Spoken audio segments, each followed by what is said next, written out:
faceoff. Shoots it deflected right in. Pietrangelo save rebound. Stastny stopped by Pietrangelo. I don't believe that save. Neither does Peter Stastny. He can't believe the save that Pietrangelo just made on him as Frankie smartly. Now that maneuver there to stop and rob Peter Stastny. He should get 5 to 10 for that. Hello and welcome to another episode of Tendy Talk. I am your host Joe, better known as Washed Up Goalie on social media. Okay, I have to admit, recording this episode was a little surreal.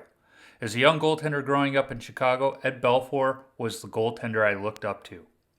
For this episode, I had the pleasure of talking hockey and whiskey with Ed and his son Dayn. We talk a little bit about what drew them to the position, tinkering with their equipment, and Belfour Spirits. If you're lucky enough to live in an area where you can get Belfour Spirits whiskey, pour yourself a glass and enjoy the episode.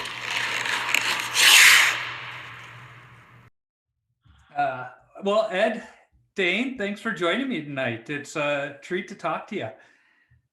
Thanks for having us, man. Yeah, Dayn and I were just talking. Like him, I played for St. Jude out of Southwest Ice Arena, so some fun memories of that old barn and the organ.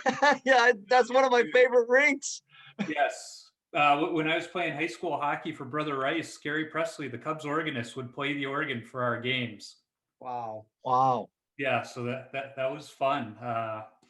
But hey, I want to be mindful of time, and the fact that there's 3 of us on the Zoom call means I really have to be mindful of it because of time constraints there. So the idea behind my podcast is really to talk to goalies of all skill levels about the game, what they love about it, but also what they do away from the game to keep themselves grounded. And obviously you guys have a really unique story with Belfour Spirits, which I'm a home beer brewer, so I'm fascinated by how you got into the spirit side of it. So it's all crease related, Joe. I swear to God, if you're a home brewer, it's because we've been stuck in the crease for the entirety of our existence. Yes. And you're like, hey, I'm creative still. I got to do something else. Well, and even look at a guy like Marty Turco, who came to Dallas after you, Ed. He's got his own brewery now, so it's a goalie thing. It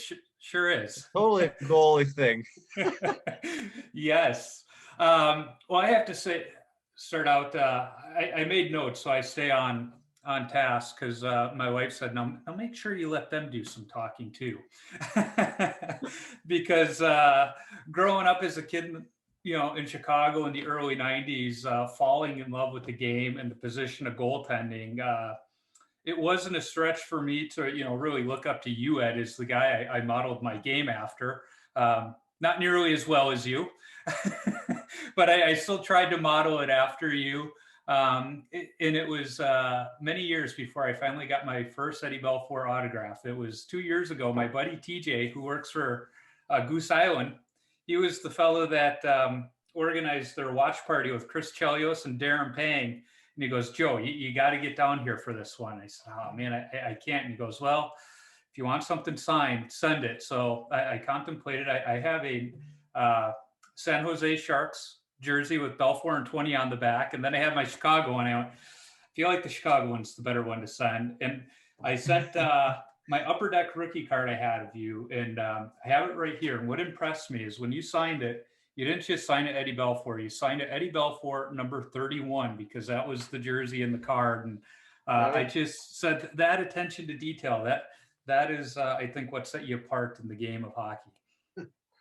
Well, that and having Trechek as my goalie coach was Yeah, I can only imagine the discussions you two had about the position, about technique and philosophy.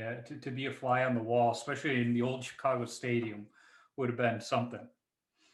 Yeah, it was a real treat. It was such an honor to work with him. Yeah, and Dayn was lucky enough to work with him too. So we were both in awe working with him. And when I first started working with him, he didn't speak hardly any English, so that was a little difficult in the beginning. We had to have an interpreter on the ice. Yeah, it's interesting you say that too, because I was talking to one of the guys from the Engel podcast, and he's talked to other goalies that don't speak English, but he said the game of hockey and the position of goaltending transcends language. You can just start, pointing to pieces of equipment and doing things. And it's like, oh, okay, I know what you're getting at there. We were lucky enough, he could still play. In fact, Mike Keenan wanted him to play for the Blackhawks.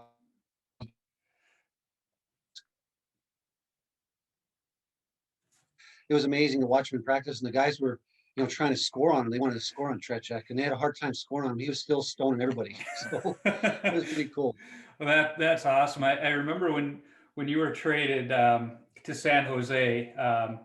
First of all, I had a game the next day. It was a JV game, and I think I let in 6 goals in the first period. So at the end of the year banquet, my coach said, "Well, I learned one thing this year: never play Joe the day after Eddie Belfour has been traded, because it's not going to go well for us." But I went across the street to Hockey Unlimited and brought my San Jose jersey. He said, "All right, I want number 20," and Belfour put on the back. And Linus, the guy that ran the place, he goes, "But he wears number 30. I said, "Not anymore. He changed it." He goes, "Why would he do something like that? Why 20? And I tried to explain. I said, "I don't know, but I heard he changed it to 20 in honor of Tretiak." He goes, "You're paying for it, so I'm going to do what you want, but I don't believe you." And then it came back like 2 weeks later, and he goes, "Oh, okay, you were probably right." had the first one. Yeah, probably. Still have it hanging in the closet, and I pull it out every now and then. In fact, I was at the Let's Play Hockey Expo last year here in the Twin Cities, and that's the one I wore around, and it got a few comments from the goalie crowd. Yeah, that's bad. And I have to say, talking about idols, I saw your piece recently with Bobby Hall, talking to him and how you looked up to him, and that really neat story on how you came to Manitoba when you were a kid with the gold pucks. That was a neat little piece. I can only imagine how much wound up on the cutting room floor too. It was amazing, as a 9-year-old kid, and the Golden Jet from my favorite team as a little kid was the Blackhawks. So Bobby Hall was my favorite player, and then he's playing in Winnipeg, an hour away from where I grew up, and then he comes out to Carmen and to watch us kids play. I mean, that was just a dream come true as a little boy. And then he brought all those pucks and signed them all for the kids. He still does that. He's one of the best hockey ambassadors ever. Yeah, I had the pleasure of meeting him. There was that Target right around the corner from Southwest Ice Arena. When it opened, my mom was working there, and they had Bobby Hall and Sam Mikita come out to sign autographs. And for whatever reason, they got there an hour early before the place opened. And the manager of the place, his kids played hockey, and I played hockey. Everybody else that worked there didn't have kids that played hockey. So they're like, "Joe," and I forget what the other kid's name were. They go, "Why don't you go in the room there and keep Bobby and Stan company for an hour?" And we're like, "What, really?" Like, you're kidding me. Yeah, so I still have stuff signed by them, and Bobby told the story, and how fans meant so much to him, and if it wasn't for the fans, he wouldn't be who he is. And so he said he always had the time for him because of that, and I thought that was awesome. Yeah, and he's still that way to this day. We did an event with him in Aspen, Colorado, about, was that 2 years ago, Dayn, or 3 years ago? I want to say it's been about 3. And then before that, we were in Montreal together. Yeah, and he's still the same. We were watching the kids play, and then they're all coming up for autographs, and he just stayed right till the very end, and I think an extra couple hours he was there signing for all the kids. And he loves to tell the stories. And what I remember too is he wanted to hear the stories of us kids as much as we wanted to hear his stories too, which I thought was really fun. He thought those were fun to hear about, how we learned to skate and how our latest games were going. Yeah, he was a real treat. Yeah, for sure. It was an honor to get to talk to him again, and kind of hash over old times and hear some of his stories. So it was a real honor for me to interview him. Yeah. It was just very enjoyable. Yeah. It had to be fun for you too, Dayn, growing up, being able to see these icons of the game, these legends, not to mention some of the guys your dad got to play with, like Jeremy Roenick and Bobby Hall and, those guys. That had to be something as a kid. Joe, there's honestly, it's stupid, but there's really not that many words. When you grow up kind of playing the game, that's just your life. Yep. I was born into this game. It's all I knew.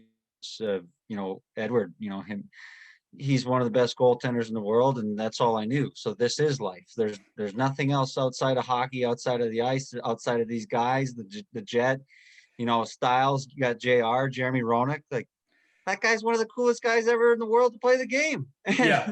And he's calling me over to his stall in the United Center. Here, Dayn, here, have some double bubble gum, because he would always have a bucket of that on top of his stall.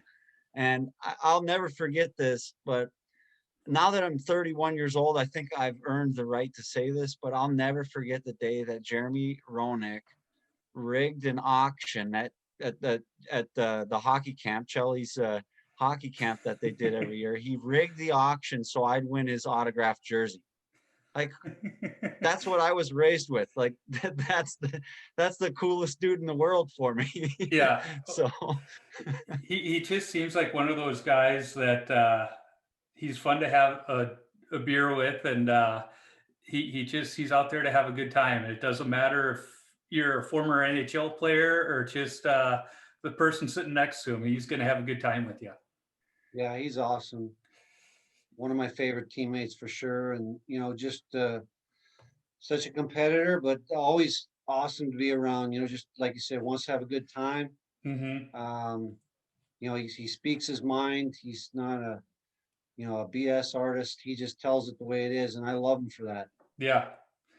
Chelly, the three of us were just awesome together. And I look back and we had such a great team, and, it was awesome to play with those guys. And, Chelly, he's Dayn and Reagan's godfather. Oh, So really? yeah, we stay in touch pretty well, the three of us. It's always awesome to see those guys. Yeah. I've had the pleasure of running into Chelly a couple times because of where I grew up. But, he was always at the rinks with his kids.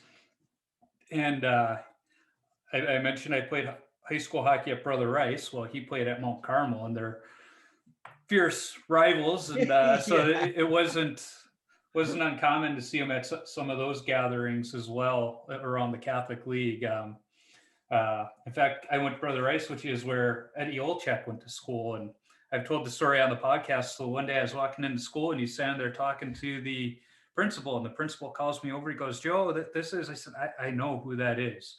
That's Eddie Olczyk. And he goes, yeah. So, Catholic League has produced a few decent hockey players. I can see where I'm going. I'm getting off track here, so I want to try and be mindful of time.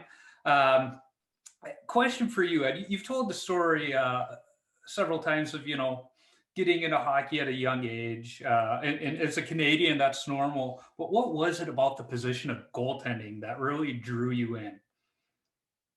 Well, I think for me, it was always about the equipment. And, back when I was a kid, the goal pads were made of leather and deer hair. And, the face masks were just basically almost like a catcher's helmet Mm-hmm. with a screen that sits on the face. And right back then was when they started making those plastic. They're almost plastic Jacques Plante face type masks. And I always thought those were so cool looking. I'm like, I want to wear that cool mask. And I'd wear it, and you had the helmet that went on top of your head with it.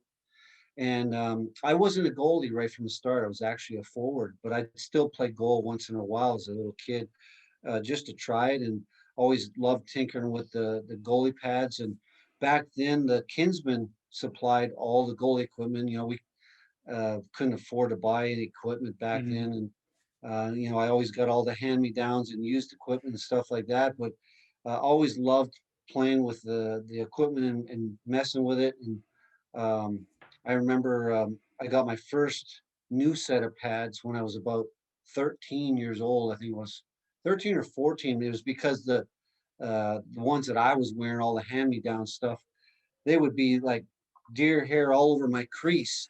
And while the play was going on, I'd be like grabbing the deer hair out of the crease and skating over to the, back then we didn't have glass, we had the chicken wire. So, I'd be throwing the deer hair through the chicken wire, skating back to the net as fast as I could. And all the parents are yelling at me, Eddie, get back in the net, get back in the net.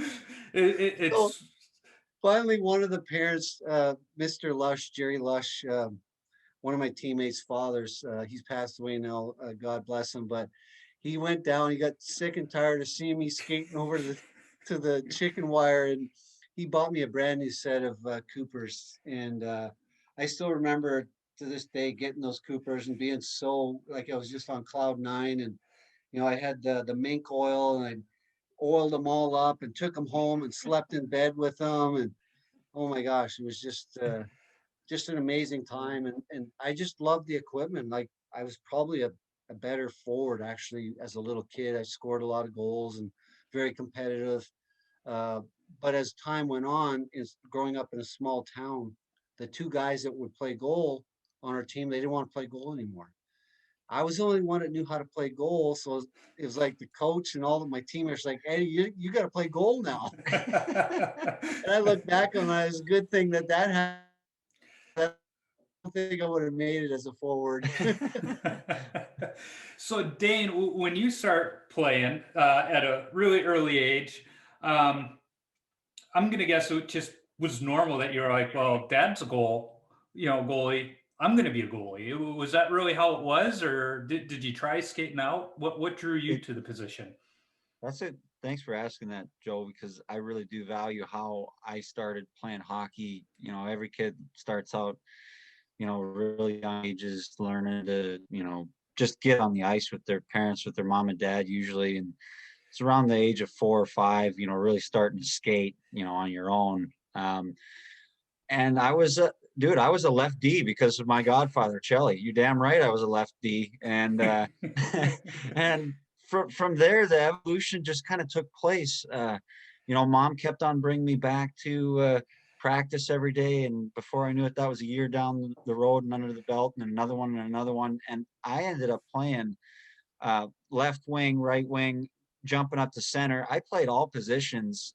And by the age of 12, I was practicing just for fun once or twice out of the season, just throwing the pads on. And then it was when I was 12 years old, I asked my mom to ask dad because I was too scared, I think. I wanted a set of goalie gear. And I'll never forget it. I had my first set of all blacked out Bauers. That's when dad was still wearing, Cooper Bauer relationship. And that was right around his transition into Vaughn gear. And I had the frickin' matching like gear that he had when he won the cup back in '99. So I was like, I'm yeah, still wearing that stuff. I bought the dude, stuff in '99. That's what I still wear today is the Vaughn Legacies. those are the best pads. I Yeah, they were swear awesome they had pads. such nice hard shin pieces on the Yep. inside of your calf, like you could stand Abs- and make a save. You could go down and they stacked. And they were just awesome. And I was just like that. So, Yep. like that was just a positive for me. I'm exactly like that. So it's the best ever. And then I just never left the pipes, man. The other thing about that Vaughn set is the glove.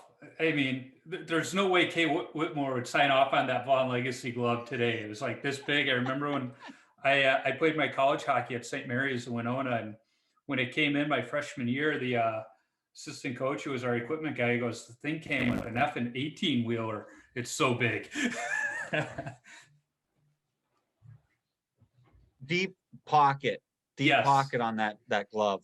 Yeah, I remember that one. Ed, I know you use the floating pocket, but on the base model, it didn't need the floating pocket. It was huge. Yeah. Yeah. So, Dayn starts playing goalie. As a goalie parent, what were you thinking? Were you thinking, all right, I got to keep my mouth shut and just let the coaches handle him? Or were you kind of in the back of your mind, like, his angles are off. He needs to open that glove sooner. He needs to, were you giving him some coaching or, how were you as a goalie parent? Well, I remember the first game I went to watch him play as a goalie, and I was like really impressed and proud. Like he played his position for just starting like at a later age. He played his position perfectly. Um, and I just remember like I was like, holy cow, he knows how to play goal. So that was awesome to see. And then he decided he wanted to keep playing goal, and I was all supportive of that. But I'll tell you, as it went on, um, I was helping him a little bit, not right in the beginning, but as he got a little older, I'd help him, and I'd try and get him, on the ice with Trechak whenever the opportunity presented itself. And then Steve McKeegan was helping also. So we had some good people working with Dayn, and I would help out as much as I could. Uh, then when I started watching him when he was playing, like as he got a little older, it was tough watching because I get so nervous and I had a hard time watching. I was like, oh my,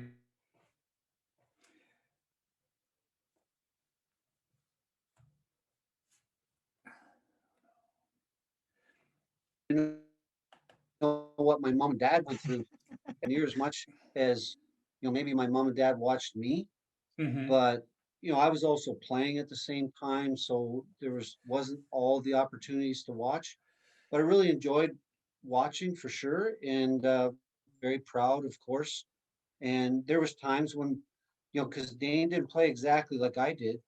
He had his own style. Yep. So, he was adapting, and he would work on because we would wear a lot of the same equipment. So I would give him some of my equipment to wear and break in. I had the all the different skate profiles that we were working on, and Dane would try those, and he would really help me develop a lot of my equipment and my skates and give me feedback, which in turn helped me make the equipment better. As you know, over the years, they're always changing the rules on the size of Mm-hmm. equipment and what you could do and what you couldn't do. Which you just get the glove and the pads perfected, and then they come in and say, "Oh, you got to change this. You can't have this anymore." I'm like, "Oh, we just spent the last 3 years on perfecting it. Thanks a well, lot, guys." well, and at least in the goalie community, you're legendary for tinkering with your equipment. Being the guy that sharpened his own skates. So uh, that would really impact somebody like you. I've talked to other goalies where like I just wore what was off the shelf. They didn't tinker with it. But for somebody like you know, the Vaughns I bought from Jerry's down the street from SA aren't the Vaughns you were wearing. That's for sure. Yeah.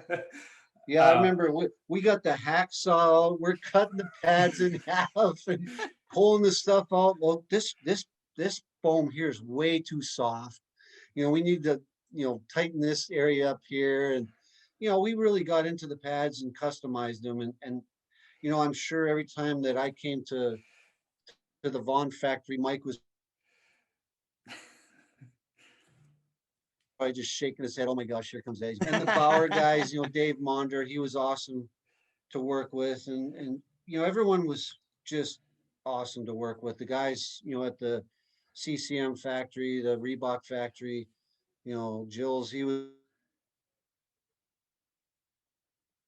my equipment, and Dayn would always get to try it too, and he would help me and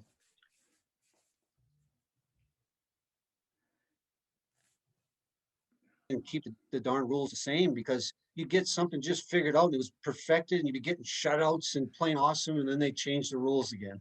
yeah. Now Back to the drawing board. you mentioned the Bauer Cooper days. In my opinion, that Cooper Reactor 5 set you had is the all-time greatest looking setup with those the are black cool. and white stripes. Why nobody using the Bauer Digiprint like Mike McKenna did the Reactor 5, but he didn't do it with the black and white stripes. But as the story goes, that first set of Reactor 5s you got were white. And for some reason, you got a Sharpie out and added those black stripes. So first, is that true? And second, if it's true, why did you add them? Why did you get the Sharpie out? And then I got to know, was it the fine tip Sharpie or was it at least one of the big tip Sharpies? Yeah, it took a while to do that. Yeah, we definitely markered up. I think there was 2 sets that we marketed up like that. And it just, I don't know, I wanted to create the, kind of an illusion for the shooter, just Mhm. to maybe mix him up a little bit. He lose the puck in the pads on rebounds and stuff like that. I was always trying to figure out what was the best for rebounds, or when there's a scramble. And if they could lose sight of the puck just for a second, it helps me maybe recover just for that extra second and be able to make that second or third save. Yep. Yeah. To me, that graphic with the black and white stripes, and then when you added the red on the side rolls, to me that is just the greatest looking pad ever. I Well, that's absolutely loved cool. it. Um, Glad you like. so Dane, I got to ask, your dad's always tinkering with the equipment. He's letting you try it out. Did you get into tinkering with the equipment as much as your dad did, or was it more of, well, he's letting me try it, I might as well?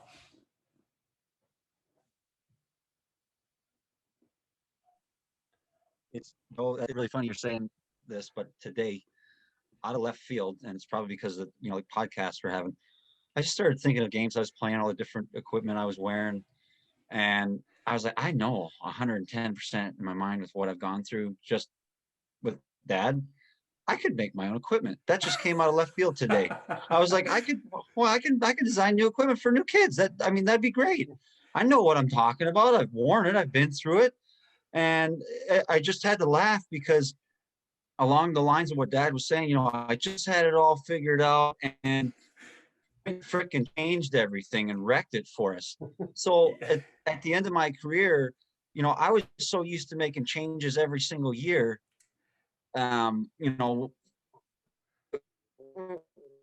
Within, your gloves, your blocker, your pads, but my pants, my chest. I mean, I wore the same chest protector for 7 years. His dad's old CCM chest protectors, the best damn thing. It was thin. You could actually turn your head and see what's going on behind you. And you didn't die because it was 120 degrees with foam and all this other crap. Yep. I absolutely love tinkering, but I think to dad's point, I was a little bit different on my own style. And my ideas not all the time linked up with dad's, but together throughout discussion, I really think we came together with some unbelievable stuff. Like, I swear to God, I wish dad would have worn cohos. I wore cohos at the end of my career, and those are the best damn pads I've ever put on my legs. Dad was always like, Dayn, you'll know when you put a pair of pads on your legs, you're going to go out and get a shutout. And I'm like, no, Dad, I've never felt that. Not once, not ever. I feel terrible wearing these brand new pads. I want to wear the ones I've been wearing for 5 years because they felt great. But the cohos, I could put them on. I could do cartwheels out on the ice. I was just, kicking ass. And I love tinkering with stuff just like Dad, but I'd say just in a little bit of a different way. And together, without a doubt, my game, was the way it was because of dad's, insight and his experience, and us changing with a few things. Oh, you want to? You look like you tripped up a little bit doing a C cut there, Dayn. I think your hollow's too sharp. What are you sharpening your skates at? That's a whole nother topic of discussion. I mean, hours. Yeah.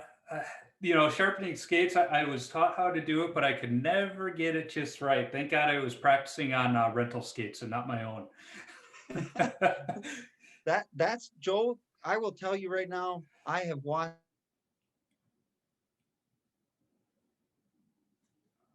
game after game after game, and after his workout, sharpen skates for hours. And Yep. and he made it a point. He was like, Dayn, these be perfect, because if this is perfect, then everything else feels right.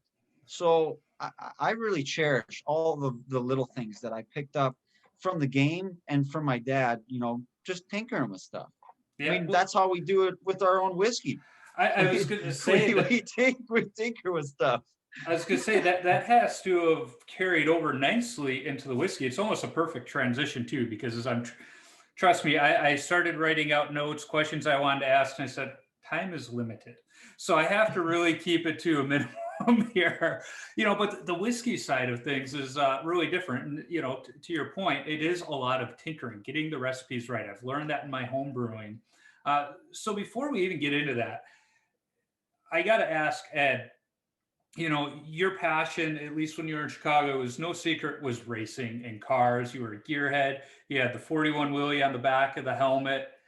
And then Dayn comes along and he's like, Dad, I think we should tinker with spirits. And clearly, you guys have gone full bore. So I want to know, are you still into the cars like you were before? Or has this been like this is something that it's a new endeavor, and I want to, just like I was with hockey and the racing, I want to be the best I can be. Yeah, we still love cars and, the old muscle cars and, we still, uh-oh. I think we're good. It just said they're Don't good. touch anything, Edward. No, I just got the pop-up that said they're not going to constrain us to the 45 minutes. So we're all good now. Okay. Awesome.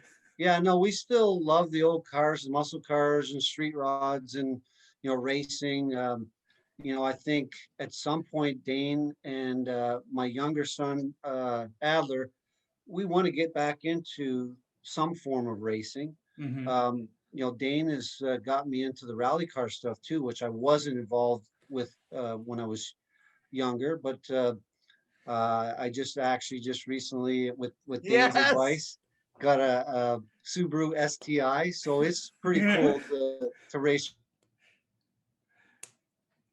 That is awesome. I am not much of a car guy, and Around in. Enjoy that. Awesome. Still got a couple of my old muscle cars, so I love all that stuff. But all of that's definitely played into our whiskey business. I have all the confidence in the world to try new things and know how to go about doing it because of the way we treated our goalie equipment and our skate blades. So I do a lot of tinkering with the toasting and the charring levels in our barrels, different types of barrels from different cooperages. Our mash bills are pretty set.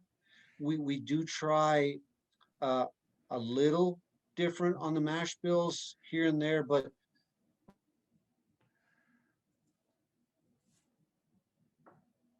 we don't stray too far from what we have your baseline, and it's really good. And then you just tinker a little bit off of that, and if it gets better, then you got something you can always go back to. But that's how we treat our whiskey business. Our mash bills are our own that we've researched. We do a lot of tastings behind the scenes. We're perfectionists. We proof down in 1 point increments to find that sweet spot on every one of our whiskeys. And that's why they taste so smooth. Or if we want something with a little bit more character, a little bit more bite, we'll find that sweet spot for that. And we got a small batches coming out like that here pretty soon, here in the next month and a half. And I tell everybody to look for that one because it's pretty darn good. I forget which podcast I was listening to, but you said originally you guys looked at vodkas, but that market is saturated. A guy like Mark Parrish, who's up here in Minnesota, has his own vodka. It seems like everybody's got a vodka. So you said, no, we're going to go a different route, and you went whiskey. That had to have been interesting because you guys also learned early on it's highly illegal to tinker with your recipes at home.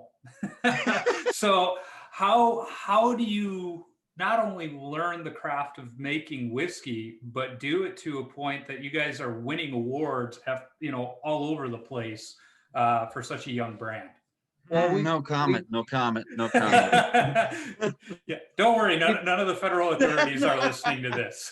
We pay attention, like goalies, to every detail. Yeah. Dayn and I both went to school to learn how to distill and everything about the business. So we went to the Canadian Institute of Distilling in Kelowna, BC, actually during the playoffs too. So we got to watch some Western junior hockey playoffs while we were there. Then after that, we went to the Moonshine University in Louisville, Kentucky, and learned so much more there, and made a lot of connections in the bourbon industry, and we still have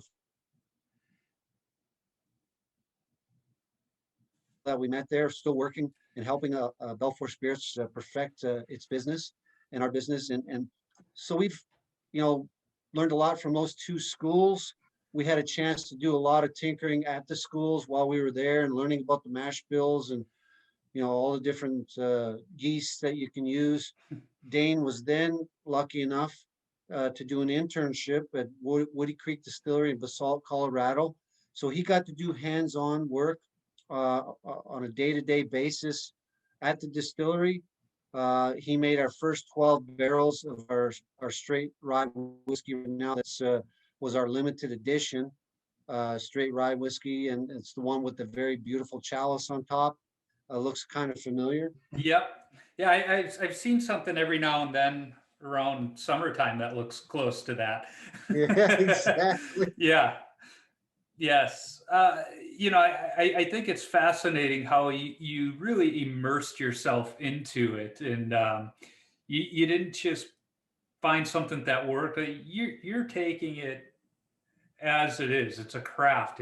You have to tinker with it, just like you did your equipment to get it not just right, but once you get it to that, this is good. You're like, okay, but what can we do just to make it a little bit better? Um, Exactly. it's That's almost what we're like doing. I was recently Yeah. talking to Don Strauss, the guy that made the armadillo masks for guys like John Van Beesbrook and painted his helmet. He got his start in the racing industry. His dad is in the Canadian Motorsports Hall of Fame as a drag racer, and he said, his whole thing was, he started making that armadillo mask without any preconceived notions from mask making, but he was really influenced by the racing industry. And I think you can probably see that in his masks. But he said he was always tinkering with it, because in racing, you're always tinkering. And I kind of see that in you with your equipment, and now the both of you with your whiskey. It's just, it's good, but little refinements here and there can just make it better. Oh yeah.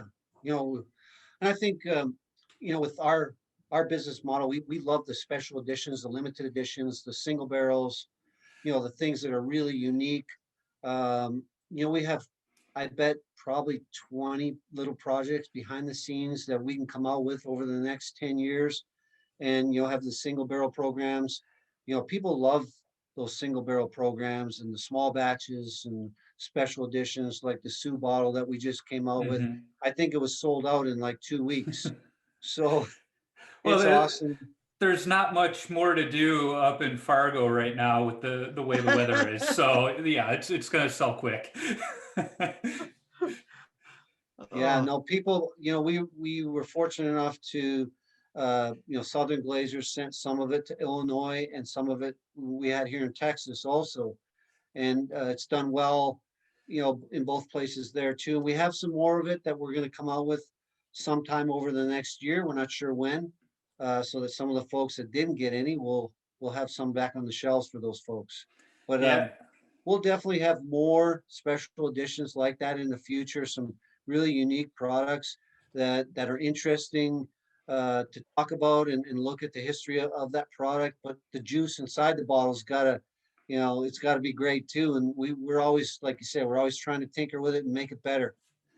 As a beer guy, a big fad for a while has been taking the old bourbon and whiskey barrels mm. and aging the beer in the barrels. Have there been any talks with breweries to use the old barrels for their beer? I'm thinking a great collaboration with Marty Turco and his brewery would be a Yeah. good Belfour barrel aged series. There might be a good one. Yeah, there's definitely been a lot of interest there from different breweries, and we're actually going to do our first one with a brewery out of North Dakota. I can't say yet because we haven't finalized the deal, but Yep.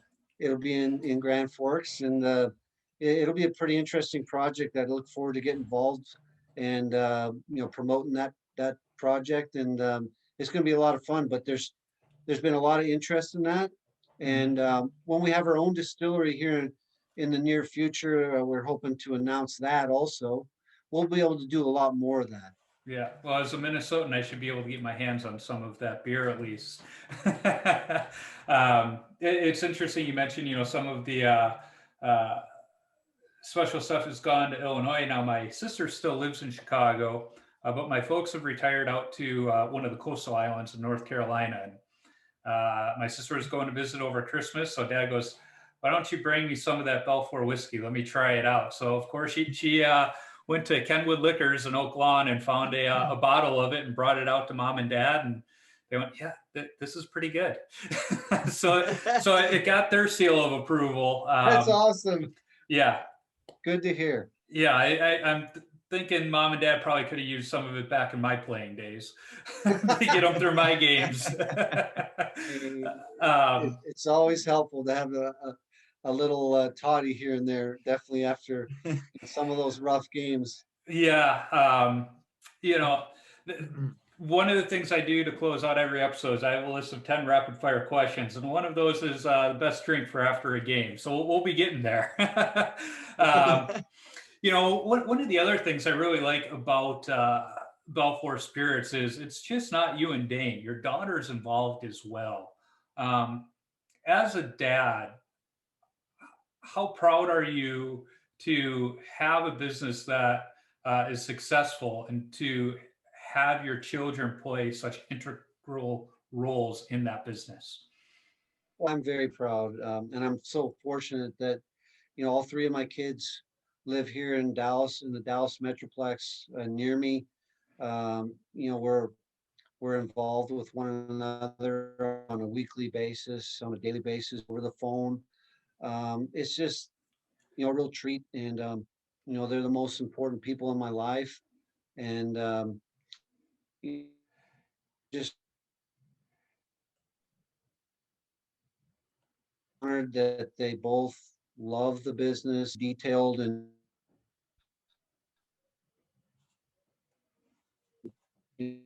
she counting and the operations of the business. She loves that organizational side of our business, and she does a great job at it. She also does awesome videos.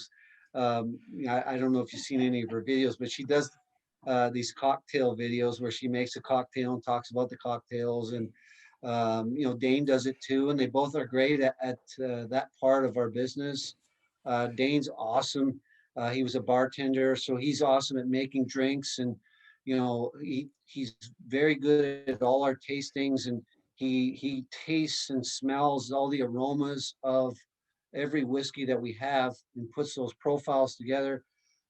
Adler was there when we dumped our first 10 barrels at Woody Creek, and he was like chipping away at the bung and helping get the bung out, and out comes all, the whiskey comes pouring out, and he's like, oh, like he was so excited. And so, it's just so exciting to have it, everyone involved. Now, of course, there's times when, we don't always see eye to eye, and my kids have very strong personalities, and, we definitely have our arguments, but at the end of the day, we're all passionate, and we're always learning from one another to be better. And that's like on a hockey team. You got 20 guys in a locker room who are passionate and have strong personalities. You're not always going to agree on everything, but everyone's there to win. Yeah. And that's how our team works together too. And my family's the same. And we're one big family. We love one another. We're working towards the same goal. And that's to be the best spirits business that we can be. And, we're trying every day to make our products better, to expand our business around the country, and to, share, the fun and the whiskey that we've made with all of our friends and family members and all of our fans. And it's awesome to get out there and do tastings and podcasts, and have have a sip here and then now and again with the fans. You know, it's awesome. Yeah. And now we get to finally have a beer and a whiskey with everybody who's loved you forever. Well, you mentioned the passion you bring to it. There are some, we'll call them amusing YouTube videos of the passion you brought to hockey at times too. So it's not a surprise that it rubbed off on the kids. So Dayn, you know, we mentioned your sister, and I saw her videos today about the Valentine mixes. So yes, I have seen some of them. But Dayn, be honest, how do you feel going to work every day and seeing your sister?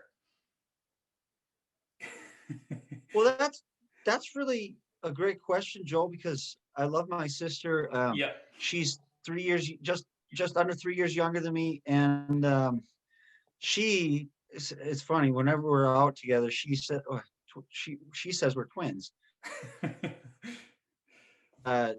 You know, twinning, like our minds are always on the same page. We finish each other's sentences. We joke around, you know, just incredibly with one another, and especially when we're in public. When you put us in a public setting, when we're around people we don't know, it's almost like we're just in our It's own a little comedy bubble. act. And it's definitely a comedy act. It's like Kristen Wiig and if Will Ferrell did something, you know, together. That's basically the dynamic that we have. Yep. And I didn't get to really be around my sister all the time growing up. You know, obviously in the digits, yeah, but as hockey became more competitive and I became more of a suitcase, you know, you didn't get to really spend that much time Yeah. with the family in general. So when Reagan and I get together and we talk business, it's just us laughing hysterically with one another, and we just kind of forget that we're doing anything else, and it's just you know, us watching TV, eating cereal on our dinner trays or breakfast trays in the morning, and it's really They something spent special. That they spent a couple months together this summer at the distillery in North Carolina, going over all the barrels and the barrel inventory and working together on it. And Dayn, don't you guys kind of have a little joke about how you guys were in the cabin together? yeah, if Reagan brings this up all the time, but the show that's on Netflix with Eugene Levy, Schitt's Yes, Creek, Schitt's Creek. We love that show in our house. the brother and the sister, they're living in the hotel room together as roommates. Yep. Well, that was Reagan and I for 3 months just this past year.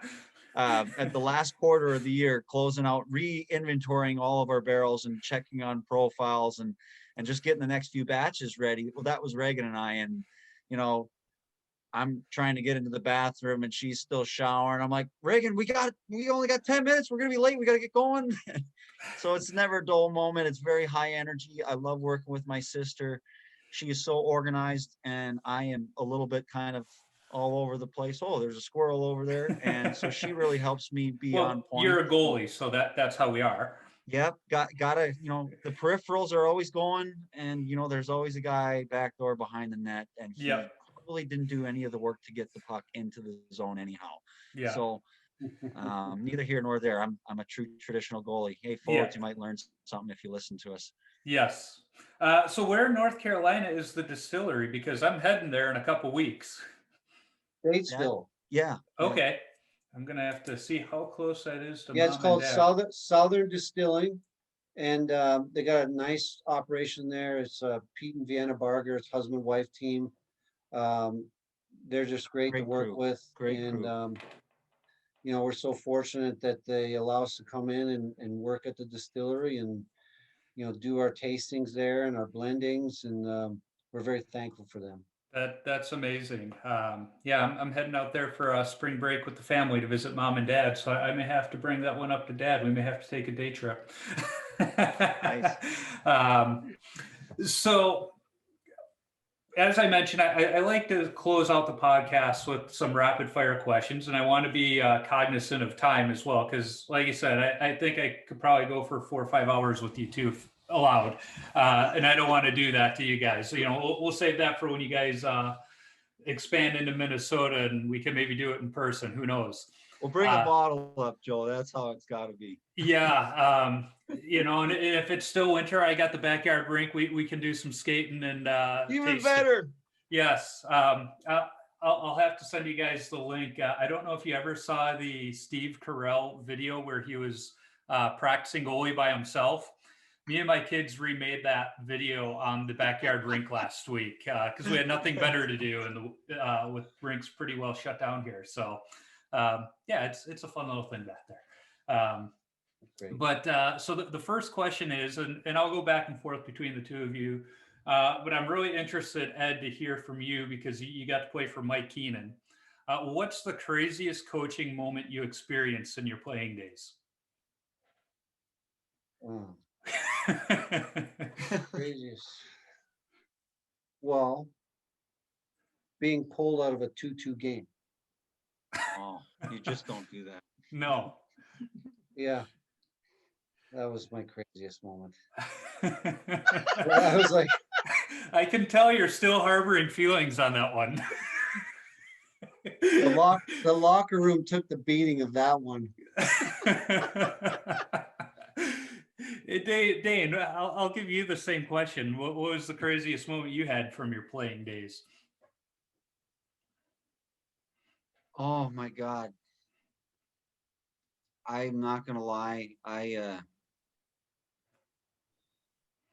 was in OCN in the MJHL, and it's way up north and very close to a Native American reserve, and the kids there that play on that team are just pieces of steel, and the fans are even crazier. And the fans were. This is the first time I played in Manitoba. I was 17 years old, 9 hours north of Winkler, and the fans are throwing bouncy balls and gumballs out on the ice and other pucks, and they start talking to me and having conversations behind me, and they're going, "Hey, is that Eddie down there?" No, that's Eddie's brother. See, he's got a seagull on his helmet. That's not an eagle. And they were throwing pucks at me and gumballs behind me, behind the net. And I was a teenager back then, and I had just broken into, junior hockey. And I'm trying to think. I'm like, am I supposed to? I'm doing what I'm doing, right? I'm just not gonna, look at these folks. And then, of course, you make eye contact, and then it's a whole conversation from there on. And never a dull moment in the Manitoba Junior Hockey League. It's sheer heart and grit there, and the fans are just as passionate. Yeah. Well, so what did Teese say? Teese was the coach then, or who was the coach? So Teese, this is right before Teese came in. We had Daryl Enerson, pardon me. Teese came at Christmas time, and this was just before Christmas. But yeah, Daryl. Daryl was I love Daryl. He's a great coach. The coaches are so smart with the younger players. When you got a great coach, especially who's good with goalies, just leave the alone. Don't even look at them. Don't talk to them.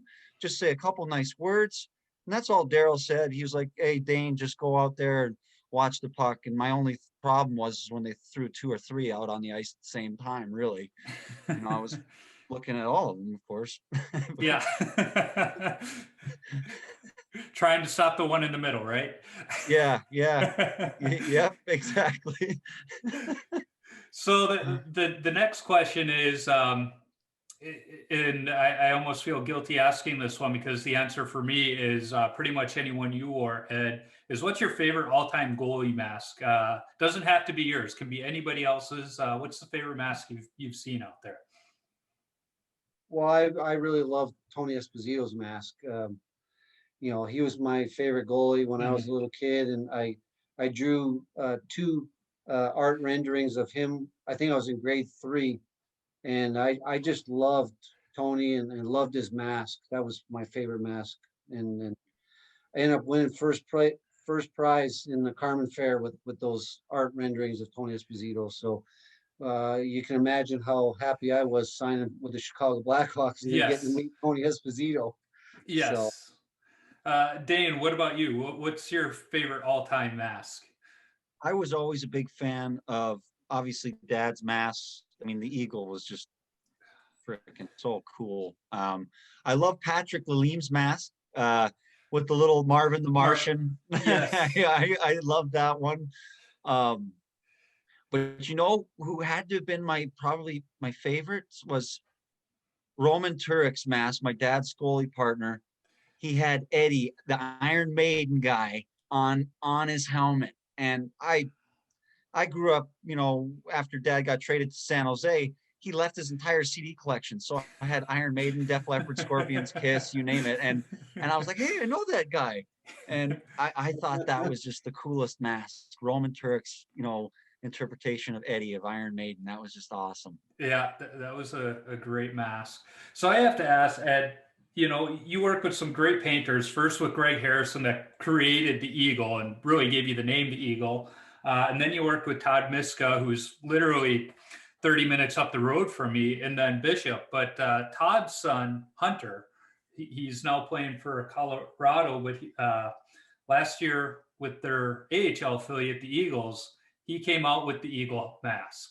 And I, a lot of people are like, oh, no, nobody else can wear that mask. And I kind of stepped back and said, well, there's only one other person that I think could wear that mask at the pro level, and that would be Hunter, because he was playing for the Eagles and his dad is the guy that painted it. Did you see that when he came out with it, and what did you think? I honestly didn't see it, so I'm happy to hear that. And Todd did a great job, as they all did. I mean, they were easy to work with, and each Eagle has its own unique characteristics. But that's really cool to hear, and I'm happy to hear that. So the Eagles was right from the beginning with Greg Harrison, the very first one. I mean, it was just that's it. Yeah. And each one after that, it was just like Christmas Day opening your presents. You get a new Eagle, and it was a lot of fun. And this is the latest Eagle that's on the bottles. So yeah, it's fantastic.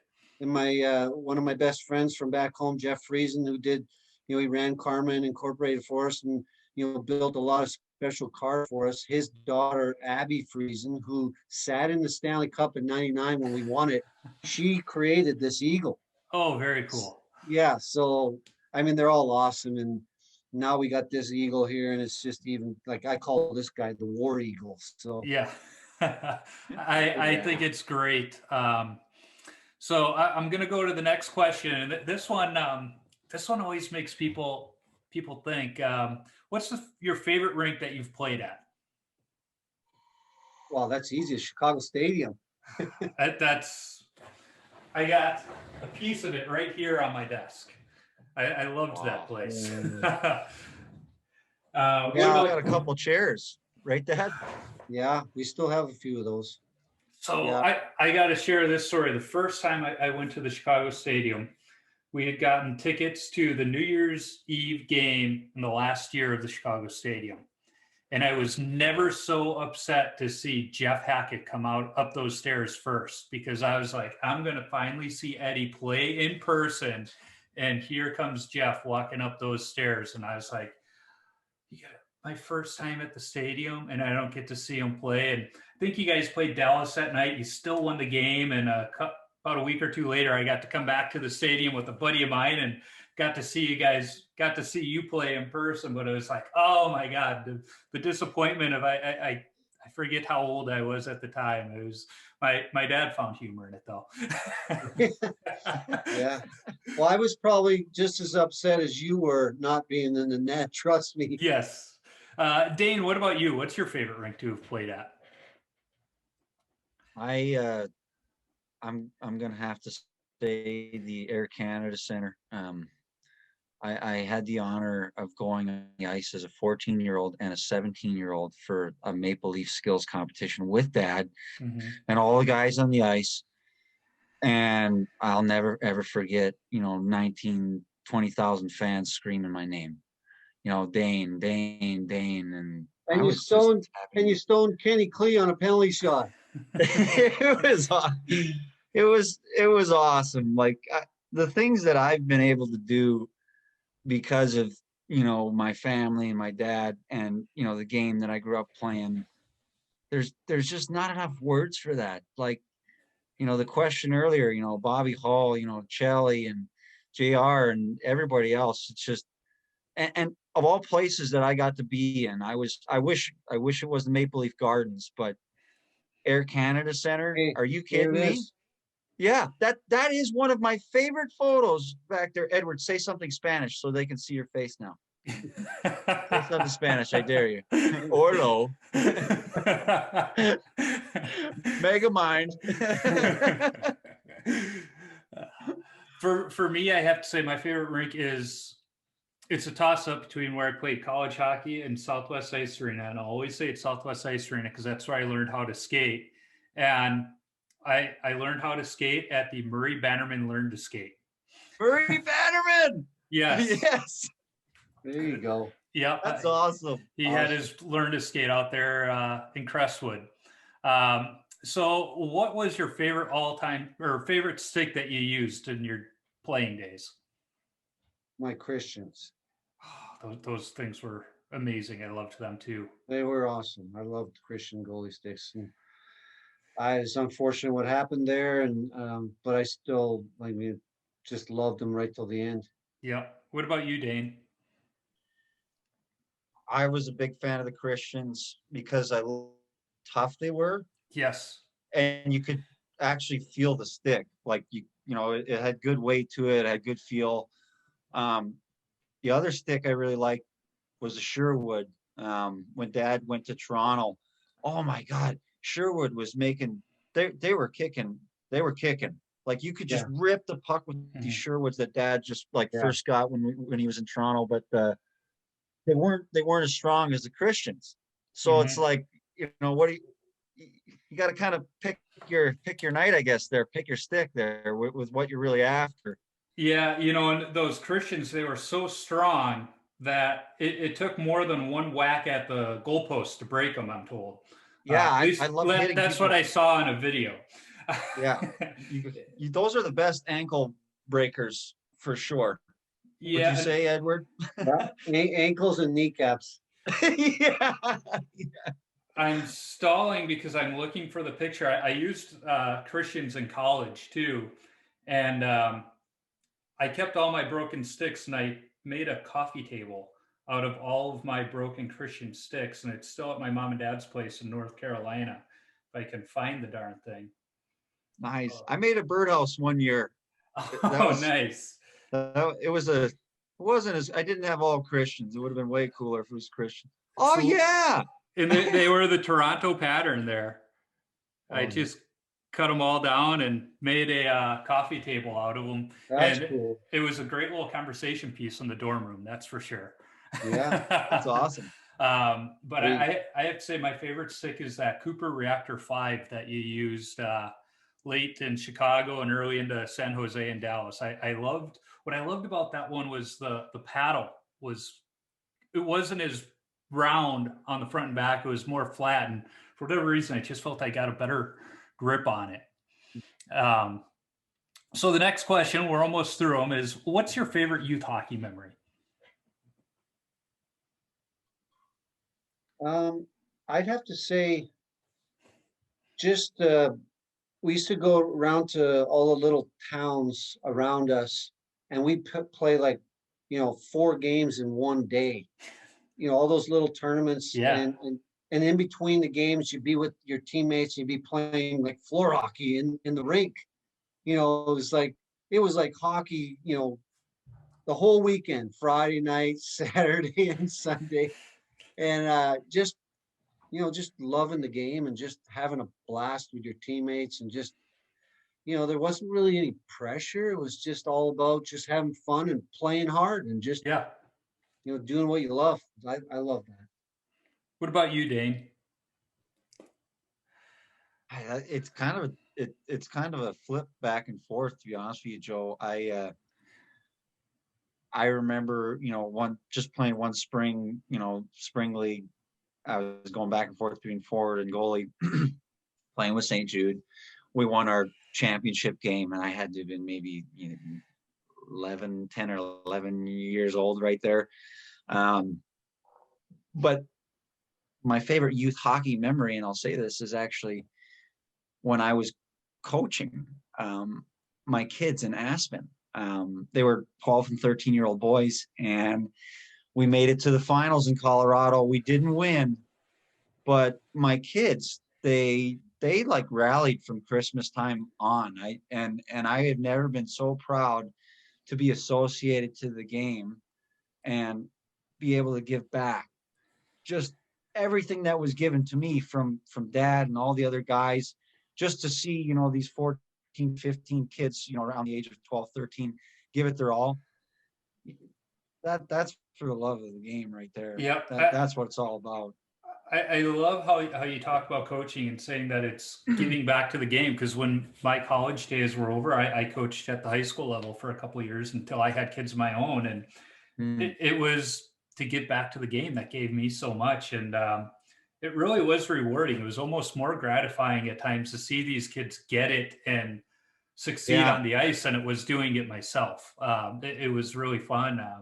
What was really different too as a coach is finding out which kids you had to put your arm around, and I don't want to say coddle, but you know, how to handle the different personalities. Because I had one goalie where if he let in a goal, I could look at him and be like, where was your head on that one, dumbass? And he would go, yeah, I deserve that. You know, he was mentally strong like that, where picking on him in that form actually lightened the mood and helped him refocus. And then the other ones was like, it's okay. Yeah. It was a backdoor pass. Nobody was there. You shouldn't have had it anyway. Like, step off the ledge. Coaching was really fun to me, for me anyway. I completely agree with that statement. That just going through my timeline and career, and I think I could speak for everybody, even Dad, you know, at some point of his career. But you always notice the different coaches you have. And the ones that resonate with you and helped you become a better person and a player, those are the ones that had it figured out. Those are the coaches that I resonate with and say, those are the best coaches I've ever had. And then I hear a forward's perspective and they're like, that guy's a freaking idiot. And I'm like, no, keep the peace, calm. Everybody's feeling good. Let's go out and win a hockey game and have some fun playing the best game in the world. And to your point there, Joe, knowing, you know, one kid from the next. And I think that I'm so thankful seeing so many different scenarios with Dad getting traded and playing on different teams and seeing teammates sent down, seeing teammates retire, you know, seeing the ups and downs and the trials that you got to go through in sports, you know, just how about politics attached to it? I feel for kids just trying to play the game they love and not necessarily be judged so harshly at certain times. You know, you brought up a thought I had there for a second. You talked about the different guys your dad got to play with and players going up and down. There is a podcast here in the Twin Cities I was listening to recently, the Bar Down Beauties, and they had a local goaltender by the name of Jude Hall. You may know his dad, Brett, and his grandfather, Bobby. He had that great tweet not too long ago of something about worst decision you ever made. And he said, I decided to be a goalie after my dad and grandpa combined for how many goals? But he was talking about his influences as a young goaltender. And they asked him, well, who was your favorite goalie growing up? And he goes, easy, Eddie Belfour. So did you know that, Ed? And if not, you know, what do you think of that? Yeah, no, that's awesome. And Brett always told me that, and, you know, got to meet Jude a few times, and, you know, he always was a wonderful kid. And, you know, we got him some equipment and stuff, and I always give Brett some stuff to give to him. So it was a real pleasure for me to know that Brett's boy looked up to me, and, you know, he wanted to be a goalie. And, you know, and I was kind of, you know, the same way. Like when Brett told me, like, yeah, Jude wants to be a goalie, he's a goalie. And I'm like, what? Why do you want to be a goalie? You know, you think he's going to be a natural born sniper for sure. Yeah. But yeah, you know, that was definitely an honor for sure. Yeah, that was one of those when he put that tweet out there, I think they could have just shut down Twitter for the day. So next question is, what's the best chirp you've heard on the ice or in the locker room? The best chirp on the ice or in the locker room? Yes, because sometimes the best ones are at your own teammates. I know that much. the best chirp from a teammate towards me, or like just in general? In general, yeah. Hmm. Let me think about that. As I mentioned that, I remember my first game in college. My game was very much like a mix between Dominic Hasek and Curtis Joseph. As much as I hated Cujo in my younger days because of what he did to the Blackhawks, I've since changed my tone. I respect the guy now. But I made this save. I'm on my back, looking at the ceiling, and my legs are in the air, and I kick the puck out of the air. And my one teammate defense, and he goes, "Joe, that save you made on your back legs," he goes, "That was really cool, but don't do it again. It scared the shit out of me." Yeah, Yeah, Dad, I don't know who, I don't think anybody ever looked at you. I think people were just too scared to say anything or look. Yeah. I don't know, Dad, who did you? No, I think it was too intense. So, I mean, I got chirped a couple times, but they weren't repeatable chirps. And I got even pretty good. One was about Dayn's mom. Oh, And so I can't repeat it, but it sure pissed me off. And then I went out and got like, I think the next two games, if I remember right, I think we won 2-1, and like I just stood on my head and just, it was in the playoffs too. oh. And the other team was up 2-0, and I got chirped. And I was like, oh, okay. That's Thanks. they probably wish they never chirped me after that, because we went on and beat them 3 straight and ended up winning the series. It was against Toronto when I was with the Blackhawks. Oh boy. Yeah. We still take things personally. Yes. What about you, Dayn? Any good ones you heard either directed your way in the locker room, anything like that?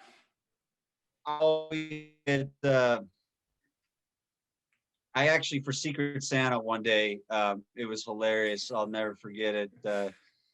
One of my buddies gave me a Justin Bieber Christmas holiday CD special because I love JB. You know, he's a Canadian. He loves the Maple Leafs. The Maple Leafs are my team, so I'm showing my tribute back to an artist that I like. So Aaron Pierce gives me this Justin Bieber holiday Christmas special and an LED flashlight. And there was a running joke with it that was, you can turn on this LED and listen to this music to kind of find your way out of your dad's shadow. So it was a burn. I mean, I got it my whole life. The presentation was great. You know, no harm, no foul. Yeah.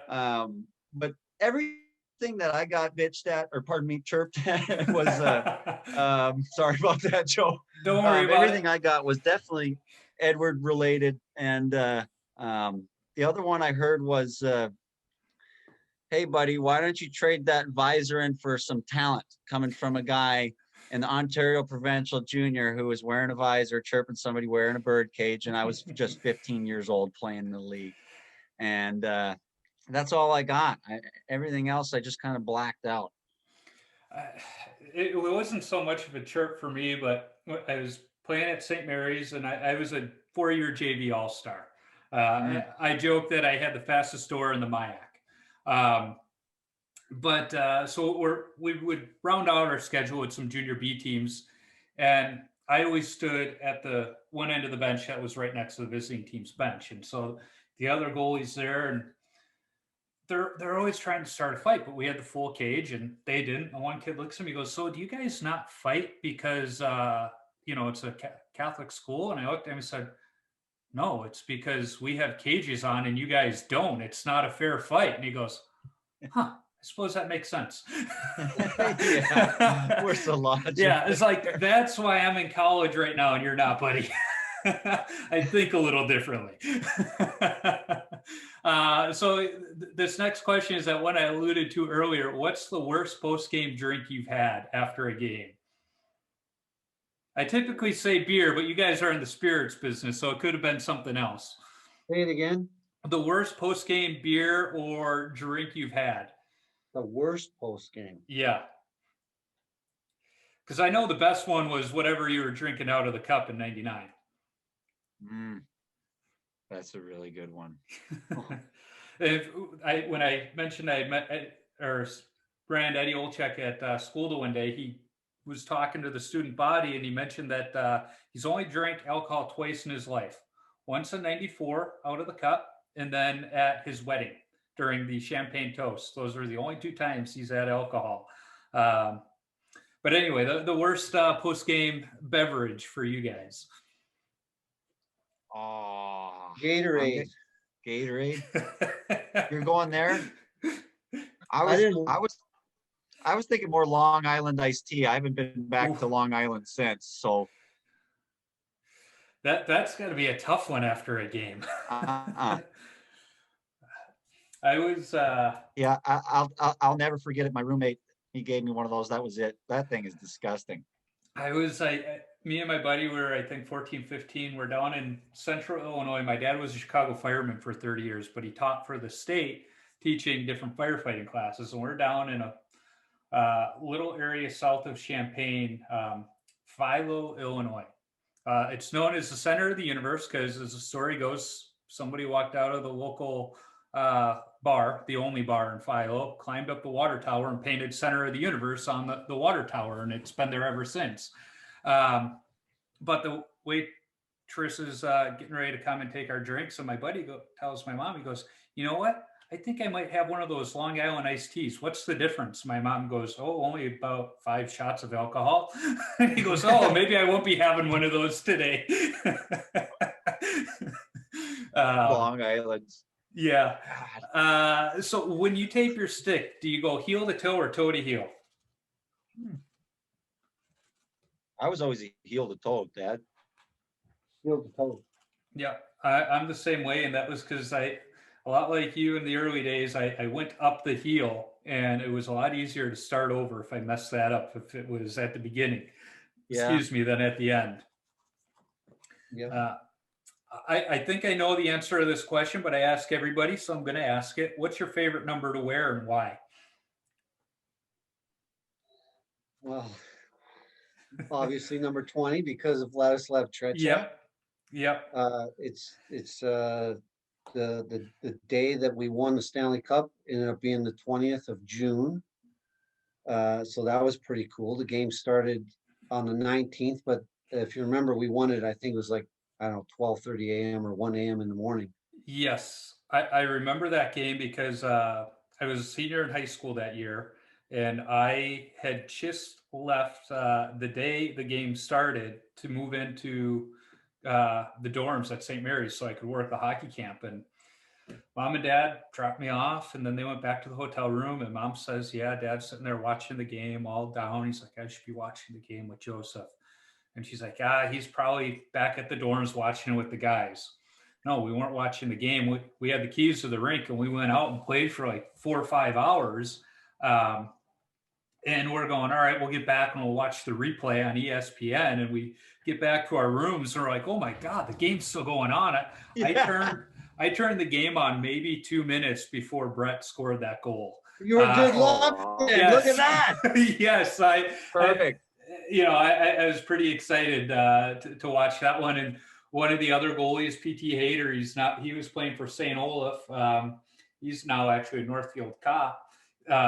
Like me, my favorite goalie's lifting the Stanley Cup. So we were pretty excited, the two of us, that night and the next morning as campers were moving in for the summer. Yeah, that was awesome night for sure. I'll never forget it. Yes. Dayn, I'm going to guess number 20 because of your dad. I did wear 20 for a little bit in my career. I have to say there's a clash between 2 numbers. It's number 29 and number 30. I wore 29 in college, which was the same number that Dad wore in college. And then 30 was the last number that I wore when I played over in Sweden. Okay. And so 29, 30. Without a doubt, Dad wore 30. One of my favorite goalies, Henrik Lundqvist, wore 30. Marc-Andre Fleury, 29, Yep. Dryden, 29. I mean, those guys are freaking cool. So you gotta throw your colors up. That's cool too, but those guys are pretty cool. You see him most days. These other guys are ones you look up to, right? Yeah, Joe, seriously, when Dad stopped playing hockey, 08, where I wasn't able to watch him every day, that try to find somebody to watch that you've been watching your whole life. Yeah. And it's like somebody just flipped lights off. Well, the only guys there for me personally, no disrespect to all the folks and guys who made it to the NHL. I mean, they're great goalies, but guys like Luongo for me, Jonathan Quick, Fleury, Hank. Those are really guys I had to turn to learn the game. And this is, that's how much I can say that my game reflected off my dad's game. That's how I learned. I watched him on TV. I watched him on the ice, and that's all I did is I just watched him and tried to do everything he did. Yep. And it's funny you say that, because growing up, there was only one goalie for me to like, and that was Eddie Belfour. But when you retired, Ed, then it was like, this Brodeur guy he's not as bad as I thought he was. Looking around at some of the other goalies, it's like, you know what? Yeah, I took the rose-colored glasses off and I started to watch them, objectively, and it's like, okay, yeah, I can like them now. Yeah, I get it. Well, thank you, Joe. Yeah. So the last question I have in the rapid fire is, what advice do you have for young goaltenders? Well, I would say, or distillers. I would say that, don't get down on yourself. That's my advice to young goalies. It's a tough position, and it's a very difficult position. It's awesome, but don't get down on yourself ever. Always just stay positive, and just try to learn something new every day about the position, and definitely reward yourself. When you make a big save, feel good about it, and pat yourself on the back whenever you can, because you're going to need it. You got to be your own best friend. Hey, I'm a beer leaguer, so anytime I make any save, big or not, I pat myself on the back. Dayn, what about you? I'm gonna have to second that. I approach the game with humor. I was the type of guy I need to have fun, and be loose and just kind of relax and make sure everyone's feeling good. And so another movie and reflection of a Will Ferrell character, but Jack, player coach. Yeah, I've got a ring too. Everybody love everybody, and that was my biggest thing. I would always say to my teammates, "Hey guys, the most important thing is that we're all here together, and everybody loves everybody." And that helped me get to the places that I did in the sport. Is just knowing that I could look at everybody else out there, and I was like, I love that guy. He's going to go through a wall for me tonight. He needs to know I love him, and maybe he'll hey, I'm gonna go to bat for you. Maybe he'll actually cover the back door. Yeah, maybe you'll see that guy standing there in the high slot for the last 13 seconds, and you'll grab that guy and say, "You're not scoring." Yeah, I mentioned the back door. I've shared this one before. There was one game I could see the guy out of my peripheral on my glove side back door, and my defenseman standing right here where I can see him. I'm hugging my post. I wasn't in the RVH because, well, I learned to play goalie in the days when we were still making skate saves, and our chest protector was a 2-piece. And I'm saying, cover the guy back there. Nothing. Cover the guy. I'm yelling at him like, Joel, cover the guy back there. And just as I knew was going to happen, the puck gets past this guy all alone, just taps it in. And I turn to yell at my defenseman, and he goes, "Oh, you meant that guy." And I was like, yep, well played. Can't be mad at you. You had one job. Yes. One job. Yeah, it's like, all right, I can't be mad at you. We're having fun. you know. So, well, fellas, I think we could keep talking if you gave me the opportunity, but you've been more than gracious with your time, and I'm very thankful. You know, when you guys make it into Minnesota, hopefully soon, we'll have to get together in person and continue the storytelling. Yeah, that'd be great, Joe. Thanks for having us. Really appreciate the time and all the fun stories. Yes, I appreciate your time. It's been a thrill to talk to you guys, both of you, and to talk whiskey. It's really fun because, like I said, I'm a home brewer, so I know that process. I haven't tried my hand at whiskey because we both know it's illegal to do at home. But I've watched a few shows and whatnot on it, and there's a lot more to it than I think people realize. And to learn it as quickly as you guys did and put out a product that is as quality as it is, and like I said, winning awards. It seems like every week now I'm seeing on the social media account that there's another new award you guys have won. You should really be proud of yourselves. Well, thank you very much, Joe, and really appreciate that. Yep. Yeah, thank you, Joe. It means a lot, and especially, you know, Dad and I talking about the game and some whiskey. Those are two rights that can't go wrong for us. So we really appreciate the time, man. Yep, that conversation just happened. I hope this was just the first of many conversations I get to have with Ed and Dayn. That was such a fun conversation, and I feel like we're just starting to scratch the surface of so many topics and stories. I'm grateful for the time they spent with me and need to thank their Chief Marketing Officer, Elizabeth Cornelius, for helping coordinate the episode. Be sure to follow Belfour Spirits on social media to learn about tasting events, new distribution territories, and get drink recipe ideas from Dayn and his sister Reagan. I also need to thank my wife because she is the one that encouraged me to start this podcast. If it wasn't for her, I wouldn't have had a chance to talk to Ed and Dayn. Changing topics, as I mentioned last week, I saw on the GGSU United Facebook goalie group, a mother shared that her 15-year-old son Gage, who is a goalie, is scheduled to have his leg amputated just above the knee tomorrow, February 17th. He has been courageously battling osteosarcoma since December. His family is working on putting together a video with clips from people from all over the world offering friendly words of support and encouragement during this chapter in his life. They've even received a video from his favorite goalie, Marc-Andre Fleury, I'm told. Feel free to reach out to me and I'll share the family's contact information or search hashtag #GoaliesForGage on social media. You can find me on Instagram, Twitter, Facebook, YouTube, simply by searching for Washed Up Goalie.